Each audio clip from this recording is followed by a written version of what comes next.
कसं आहे की काँग्रेस पक्षाचे प्रदेशाध्यक्ष हर्षवर्धन सपकाळ यांना रक्ताची बहीण नाही, त्यामुळे त्यांना बहिणीचं नातं काय, लाडक्या बहिणीच्या अडचणी काय याविषयी काही देणं घेणं नाही.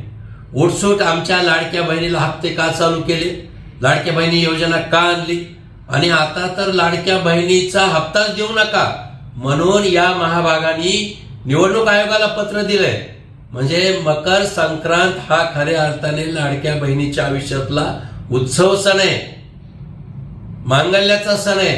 आणि त्याच पार्श्वभूमीवर काँग्रेसवाले संक्रांत लाडक्या बहिणीवर का आणतात? त्यांनी जे पत्र दिलंय की लाडक्या बहिणीचा हप्ता काढू नका, आचारसंहितेचा काय संबंध आहे? ही योजना तर पूर्वीच सरकारनं चालू केलेली. आणि म्हणून मला असं वाटतं की काँग्रेस पक्षाची विचारधारा या राज्यातील नव्हे तर देशाच्या महिला विषयक क्रूर आहे, द्वेषाची आहे.